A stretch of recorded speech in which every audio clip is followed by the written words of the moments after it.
राधे राधे दोस्तों, आपका मेरे YouTube चैनल पर हार्दिक स्वागत है। फ्रेंड्स, यदि आपने मेरा ये YouTube का चैनल सब्सक्राइब ना किया हो तो सबसे पहले सब्सक्राइब कर लीजिए। बगल में बेल आइकन है, उसको भी पुश कर दीजिए, जिससे मेरी नई नई वीडियो की नोटिफिकेशन आपको सबसे पहले मिलती रहे। तो चलिए आज हम बात करते हैं सकट चौथ की। सकट चौथ की मैंने पहले भी वीडियो बनाई है, जिसमें हमने सकट चौथ की कब मनाया जाता है और सामग्री, पूजा कैसे करते हैं, और एक गणेश जी की कथा भी कही थी। अब हम सकट चौथ की आज कथा सुनाएंगे आपको। आज मैं 2 कथा सुनाऊंगी इसमें, और इसको पसंद आए तो आप और लोगों को भी शेयर कीजिएगा। चलिए हम कथा शुरू करते हैं। किसी नगर में एक कुम्हार रहता था। बर्तन बनाकर जब आंवा लगाता तो आंवा पकता ही नहीं था। हार कर वह राजा के पास गया। राजा ने पंडितों से पूछा। पंडितों ने विचार कर कहा, हर बार बच्चे का बलिदान दिया जाए तब आंवा पकेगा। राजा के हुक्म से बच्चों का बलिदान शुरू हो गया।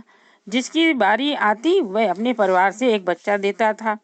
इस प्रकार तमाम बच्चों को बलि चढ़ गई। एक बार सकट का दिन आया।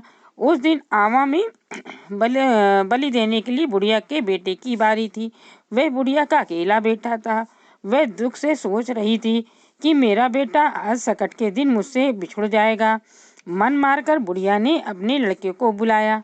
उसने सकट को सुपारी और दूब का बौड़ा दिया और बोली, लो बेटा, इसे लेकर आंवा में बैठ जाना और सकट माता का नाम लेते रहना। सकट माता चाहेंगी तो तुम्हारा कुछ नहीं बिगड़ेगा। कुमार ने अन्य लड़कों की भांति उसे आंवा में बैठाकर आग लगा दी। इधर बुढ़िया सकट माता के सामने बैठकर प्रार्थना करती रही और सकट माता की कृपा से आंवा एक ही रात में पक गया। बुढ़िया का लड़का सकट की सुपारी और दूब का बौड़ा लिए दूसरे बालकों के साथ जीवित निकल आया। इस प्रकार सकट माता की कृपा से सभी बच्चे बच गए और सभी लोग सकट माता को आदर सहित पूजने लगे। यह थी सकट माता की पहली कथा। अब दूसरी कथा इस प्रकार है। एक देवरानी जिठानी थी। जिठानी बहुत अमीर थी। उसका परिवार भी बहुत बड़ा था। खूब भरा पूरा बेटे बेटी, बहुएं, दामाद, नाती, पोते आदि। देवरानी गरीब थी। इतनी गरीब कि अपनी रानी की सेवा और टहल करके गुजारा करती थी।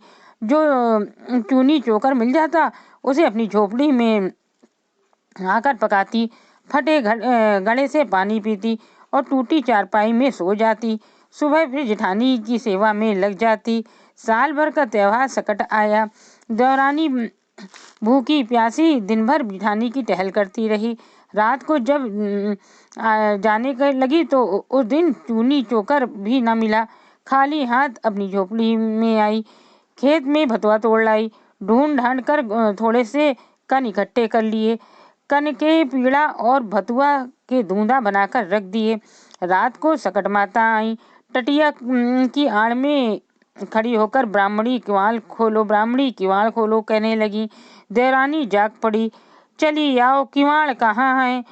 टटिया खोलकर भीतर आ जाओ। भीतर आते ही सकट माता ने कहा, बड़ी भूख लगी है।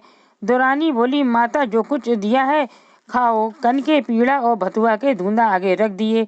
जब सकट माता पेट भर खा चुकी तो बोली, पानी तो पिला।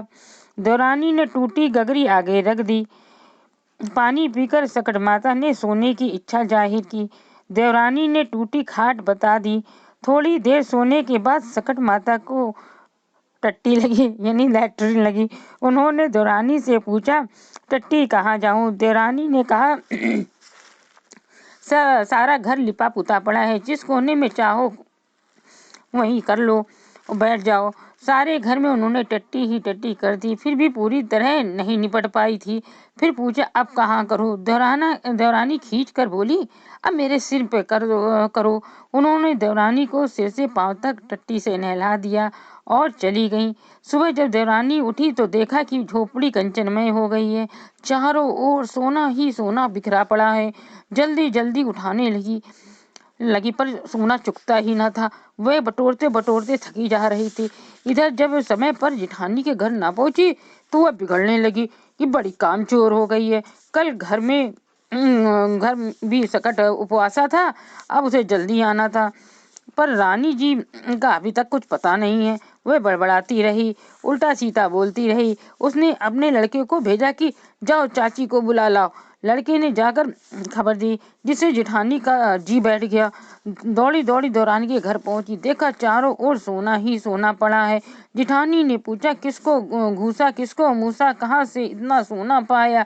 देवरानी सहज भाव से बोली, जी जी, सब सकट माता की कृपा है। जेठानी ने कहा, ऐसी क्या सेवा की थी तूने कि सकट माता खुश हो गई?